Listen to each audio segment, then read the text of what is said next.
Hello everyone and welcome back to Spirit School. I am your mentor, Danielle Sarank, also known as the Squamish Medium. I am so excited for this podcast episode today, which was inspired by one of our initiation members, Jasmine Williams, who made a comment to me on our first coaching call in the initiation, the 6-week Mediumship Foundations experience, that when I talk about the history of mediumship, I'm missing a really important part of it, which includes other cultures and races.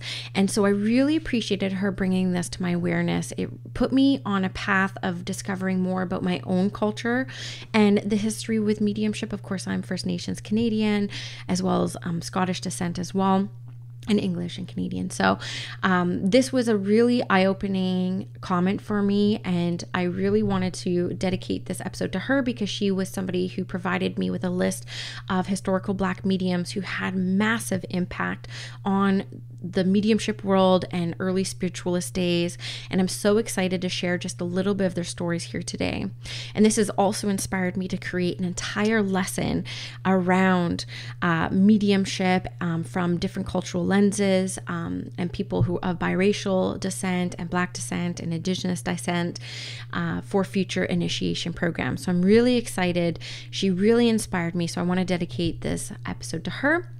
And of course, anyone else who is of Black descent working in the mediumship world who feels like they're not seeing enough of their own people in this work. In saying that, after Jasmine did make this comment on our first coaching call, I was very humbled and, very honored that she felt confident enough to speak up to it. I'm very grateful for that. And I reached out to Jonathan the Medium, who you guys know I interviewed on the podcast before, to talk to him about it. And he was very graceful with me as well.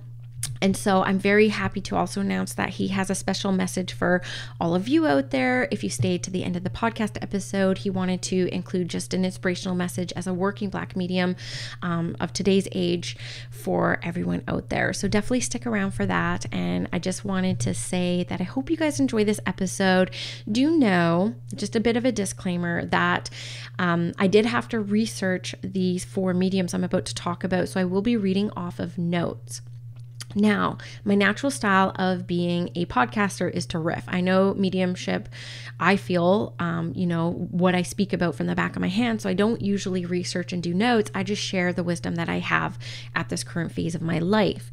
So this is my 4th time recording this podcast episode, and I'm doing it once and I'm doing it through, and I'm not going to edit it. So please bear with me, as the flow is not going to be like you're used to in other podcast episodes, but I want to make sure that I honor the history of these amazing Black mediums in history. And just so you know too, that everything I'm about to speak, I got offline. And so I'm including in the show notes all the links to all the pages that I researched to do this podcast episode today. So if you want to research more or learn more about these amazing, influencers of the day when it comes to mediumship, please go check out the links. There are so many stories, and I just pulled out what I could that was in relation to mediumship specifically, but they did so much more than just mediumship. So feel free to go, binge on the links and do some more research on your own. And I also wanted to recommend, or just reference, that Jasmine did provide me with a list of more mediums than this, but I just wanted to highlight these 4 for this initial episode. And I do plan on doing more episodes in the future, because one of my favorite podcasts is actually Stuff You Missed in History Class. And so I listen to that podcast every chance I can. They have some amazing episodes on old spiritualism, on spirit photography, on the witch trials. Like, they do some really cool episodes. So I highly recommend you check them out. And I have to raise my hands to them because reading off of notes is really hard. Really hard. And I'm teaching the Empowered Podcaster class again on March 13th. There's a link to register below if you wanted to start your own podcast, which I think everyone should have a podcast, to be honest with you. And I teach about the 2 different styles, which is riffing or prepping. And I am so not a prepper, but I am going to sit through the discomfort because these stories need to be shared. And these are some incredible mediums in history. And I know you're going to be inspired, and I know you're going to enjoy this episode. So please do share it. Please do message me, comment on it. rate and review. I want to get these stories out there, and I'm really excited for you to learn more about the history of Black mediums who really blazed the trail for all of us to do this work, of all races, of all colors. And I just have to raise my hands to them because some of these stories are incredibly cool. So enjoy this episode. Okay, so the first Black medium in history that I am going to celebrate here with you today on Spirit School is Harriet E. Wilson. Now, Harriet was once described as, quote, the earnest and eloquent colored trance medium, end quote, by the Boston Spiritualist newspaper. Harriet was born in 1825 in Milford, New Hampshire, daughter of Margaret Smith and Joshua Green. Joshua Green, her father, died shortly after she was born, and her mother abandoned her, and so she was actually adopted by a family and lived as a servant with them until she was 18 years old. She married a man named Thomas Wilson, giving her her last name, in 1851, and they had a son together. Though their marriage was rocky and he did end up leaving at some point during her pregnancy, he returned to her after her son was born, though he went off to work at sea and died shortly thereafter. Her son unfortunately also passed away when he was only 7 years old, and she later relocated to Boston. When Harriet moved to Boston in search for work, she wrote her first full novel called Arnig, and she was known to be the first African-American woman novelist in America.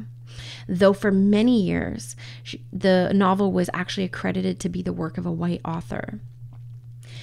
Harriet had many roles during her life. She was the first African-American female novelist, a hair care entrepreneur, a school founder, a public speaker, and a spiritualist medium.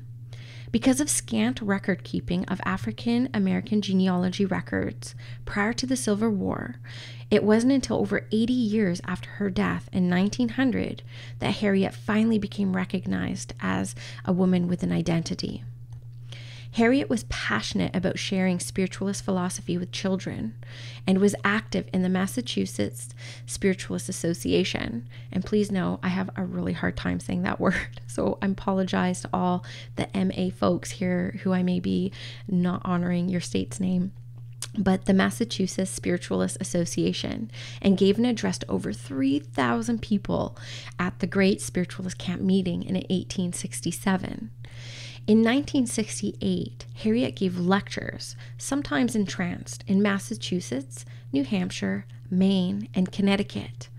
The Banner of Light, which was a well-to-do spiritualist paper of the day, the Banner of Light reports that she, quote, has been constantly and successfully engaged the past year in this vicinity as a healing medium and a trance speaker, and has won the host of friends. We cordially commend her to the hospitality of the spiritual brotherhood everywhere, end quote. In October of 1870, the Banner of Light reported that at a quarterly convention of spiritualists in Haverhill, Massachusetts, Wilson testified to her, quote, brought into acquaintance with her father in spirit life, who is her most constant companion. Wilson went on to say, quote, you will know that the spirit world is not afar off, in space, but here in our midst, and that spirits are not bodiless beings, but are here within our homes. This is 1870, guys. Harriet was a lecturer and trance reader for almost 20 years. She was sought after as a speaker and traveled to Chicago as a delegate to the American Association of Spiritualists Convention. Harriet broke many racial barriers of the time.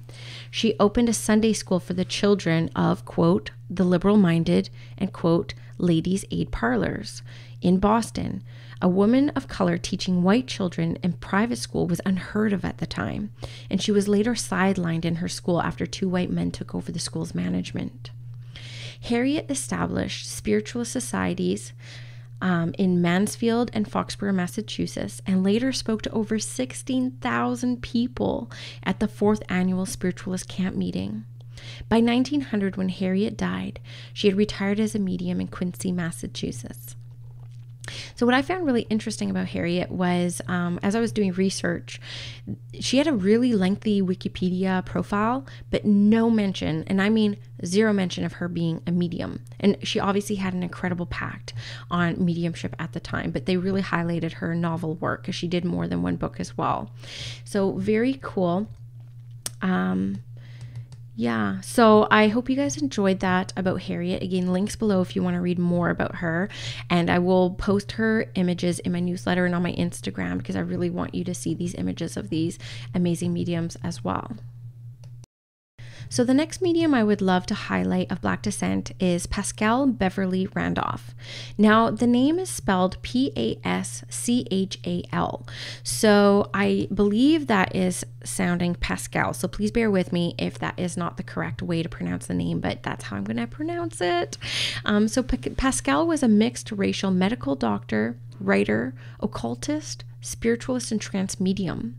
He was born in New York City as a free Black man on October 8th, 1825. Interestingly, the same year Harriet was also born, to his mother Flora and his father William. His mother died when he was quite young, and he was left homeless and penniless, and he went away to sea to support himself through his young age up until he was 20 years old, working as a sailor, traveling through Europe, the Far East, Persia, where mysticism and the occult led him to study with local practitioners of folk magic and various religions. After leaving his sea career behind, he became a lecturer and a writer, and by his mid-20s, he was appearing regularly on stage as a trance medium and was a spiritualist practitioner. He advertised his spiritual services in magazines associated with spiritualism. In addition to his work as a trance medium, Paschal trained as a doctor of medicine and wrote published works on health, sexuality, spiritualism, and occultism. He wrote more than 50 works on magic and medicine and was an avid promoter of birth control during a time where it was largely against the law to mention such topics. In the 1850s, he wrote his first articles for spiritualist publications, and in 1860 published his first independently published work, a pamphlet called The Unveiling, or What I Think of Spiritualism. He created his own system of development from his reading of occult text. Paschal described the afterlife in terms quite different from the familiar Summerland of the spiritualist conversations of the day. While he acknowledged the success of mediums, he suggested that they vacated their will and thus became subject to every wind of influence around them. He advocated a method of active mediumship called blending, which is what we see today. Rather than operating in trance, the medium identified with the soul of the deceased and thus developed a knowing without giving up their will. We see this form of mediumship used more commonly today, and he was a real trailblazer of this craft for bringing this style of mediumship to our awareness. Unfortunately, Paschal took his own life in July of 1875, with little known cause to those closest to him of the reasons for his despair. Now, hello, this is big, guys. Like what we teach today as more modern mediumship teachers is the blending technique. Now, I was blown away that he was I'm going to say probably, but they basically, allude here that he was the first medium to kind of bring forward this development technique of blending rather than going into trance, which back in the days, because skepticism of charlatanism was so high back then, there was so much distrust in mediumship that they would only really take the word of somebody who was entranced or communicating through automatic writing at a level of intelligence that was far beyond the sitting medium. So this was really big stuff back in the day, and my hands raised to Paschal Beverly Randolph here for his influence on modern mediumship. So I love this next medium I'm about to highlight of Black descent called Mother Leafy Anderson, because it also ties into my Indigenous roots. So I'm really excited to share the history of this medium here. And all I'm going to be sharing is just a little bit, guys. There's so much to know. The links are so interesting. So please continue to do your research and check them out because it's really cool. So Mother Leafy Anderson was born in Wisconsin in 1887. Though there was no record of her birth, her obituary indicates that that was the year that she was born. She was married, divorced, and she moved to Chicago in 1914 before relocating permanently to New Orleans in 1918. The spiritualist movement spread quickly through America during the 1920s, but because of segregation laws, in 1922, the National Spiritualist Association of Churches expelled its Black members. This led to the formation of Colored Spiritualist Association of Churches. Within a few years, there were Black spiritualist churches located in Chicago, Detroit, Philadelphia, and many other cities. Most churches of the 1920s were led by male pastors. Anderson broke that mold when she founded the spiritualist movement in New Orleans. Guys, she actually founded it in New Orleans. Her church included the use of spirit guides and worship, along with a mixture of Protestant and Catholic practices. What was also unique about Mother Anderson's churches is that they were all female-led and always sympathetic towards the oppressed. In fact, in addition to channeling Black Hawk, her spirit guidance services, Mother Anderson was sought by many to petition to petition the spirit of Black Hawk for those who were being harassed or unfairly treated, a wound that her spirit guide Black Hawk knew very well. Even today, many people still honor and petition Black Hawk for peace, protection, and justice. Anderson taught followers how to summon spirits, offering classes for $1 a session. She was known for her yellow and gold robes draped with a mantle bearing an image of Black Hawk, her main spirit guide. Anderson was well known for contact with the spirit of a North American guide and war chief, Black Hawk, who had lived in her home state. Black Hawk was born in 1767 and was the leader of the Sauk Native American tribe, S-A-U-K. During the War of 1812, Black Hawk fought on the side of the British against the U.S., hoping to push the white American settlers away from the Sauk territory. Black Hawk was later captured by the U.S. forces and was taken on tour to several cities as a way to make a spectacle of him and other captured prisoners. Black Hawk died in 1838, 2 weeks after the onset of an illness at the age of 70 or 71. Black Hawk's spiritual guidance and protection are sought by the members of many churches within the spiritualist faith. Special Black Hawk services are still held to invoke his assistance, and there are busts and statues representing him that are kept in homes and on church altars by his devotees. You can actually listen through one of the links in the show notes, the Black Hawk chant, which I believe is actually a recording of Mother Leafy Anderson and Catherine Seals, and is basically a link to another podcast that talks about the history of Black Hawk and Mother Leafy Anderson, and there's a recording of a hymn that was created in his honor at one of her churches, so do go check that out, please. Anderson died of a flu in 1927, and her last recorded words reportedly were, quote, "I am going away and I am coming back, but you shall know that I am here." Chills, guys, chills. Beautiful, empowered woman. I am going to share the photos of all these amazing Black mediums in history through the newsletter and through my Instagram. So the final Black medium in history I want to celebrate as part of this episode is Rebecca Cox Jackson. Rebecca Cox was born in February 15th, 1795 in Hornstown, Pennsylvania, to a free family. She began seeing visions as a child and attributed her ability to read and write to the divine power of God. She married Samuel S. Jackson and worked as a seamstress until she had a religious awakening during a thunderstorm in 1830. For 5 years, her fear of storms had been so great that, quote, "in time of thunder and lightning, I would have to go to bed because it made me so sick," end quote. On this day in 1830, she was unable to contain her fear, convinced that she would die during the storm. In her moment of greatest despair, as she prayed for either death or redemption, she suddenly felt as though, quote, "the cloud bursts," and the lightning that had been, quote, "the messenger of death was now the messenger of peace, joy, and consolation." Rebecca Cox Jackson recounted her visions and mediumship in her autobiography called Gifts of Power. Here's a quote from the book. "For all these years, I've been under the tuition of invisible spirits who communicate to me from day to day. By this means, I have the ability to tell people's thoughts and to tell them words that they have spoken many miles distance from me, and also to tell them of things that they would do years beforehand." End quote. Jackson used her abilities and influence to challenge institutional sexism and racism by cultivating spaces that centered Black women, including a seance circle in her own home. Jackson's ability to speak to the dead was an affirming of both her devotion to God and her dedication to empowering her community. Gifts of Power, her book, records her spiritual journey as a Black woman with a divine calling.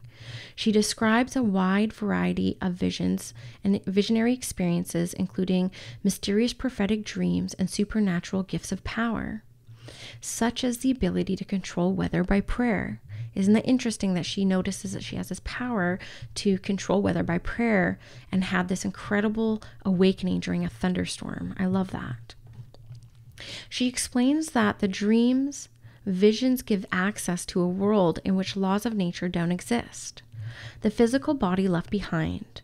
The dreamer soars into the air and is given flashes of understanding about both physical universe and the spiritual world. Jackson's visionary dreams also show her confronting fears of racial and sexual violence, working out an understanding of the mother aspect of the Godhead, and even resolving conflicts that arose in her relationships with her brother, husband, spiritual companions, and Shaker leaders. Later, Rebecca and her husband split, but she did find a lifelong partner in another woman also named Rebecca. Her name was Rebecca Perot, and they later founded a Shaker religious community in Philadelphia in the 1800s. Now, I'd never heard of the Shaker religion, so I still need to do some research on what that is and how it would tie in with mediumship. But these two women were known as the two Rebeccas, and they lived together as ministry partners for more than 30 years in a convent relationship that had been described as lesbian, womanist, queer, and or celibate. Jackson's journal is considered to be the first Black queer spiritualist narrative in American history. Major shivers, guys. Oh my God. Wow. So now I wanted you to enjoy the message from my really dear friend and amazing medium, amazing inspirational speaker and prophetic, Jonathan the Medium. So my beautiful friend wanted me to make a recording or, to come on here on her wonderful podcast to talk about just Blacks in the work of mediumship. What's so crazy is that I was sitting and I was thinking and I was like, dang it, I don't know what to say. So I knew what I needed to do, and I really just had to go to God, and I had to say, God, what is it that you want to say to those minorities and to those Black mediums out there that don't see, physical examples of themselves all the time? I just want to say, y'all, keep going. Remember that, this is a part of our heritage. This dates back to our ancestors, okay? This dates back to Africa. This is like literally what we did. This is how we live. We live by feeling, by knowing. When we didn't have the information, we still had our connection. And I think this really, spills over into our work, because a lot of times we don't always connect the same way, but we always connect to the same source. And I think this is what is so important for us to remember, because I remember being young and my grandmother telling me, you need to learn how to feel. You need to learn how to feel. What is God telling you right now? And I'd be like, woman, I don't know what you were talking about. But as I got older and I started to understand my work, I started to understand my calling, I started to understand the journey, I knew that there was something deeper than what I was understanding. And this is the same way we connect with spirit. This is the same way we connect to our ancestors, to our spiritual guides, to God. So I just want to say, continue to move forward in your work, trusting yourself and loving yourself. And knowing that a lot of times, religion took away our connection and gave a lot of us dogma. And they told us there's only one way. But remember that God has something special for each and every last one of you. And all you have to do is continue to listen. The world a lot of times will tell you that you're not doing what you're supposed to be doing because it doesn't follow the one way. But you are following the true way, the way that God has set for you. Trust yourself. Trust your process. Because I'm going to tell you right now, this work sometimes it gets hard and it gets confusing. But when it gets to be that way, just close your eyes and connect to the divine within. So that's what I want to say to everybody.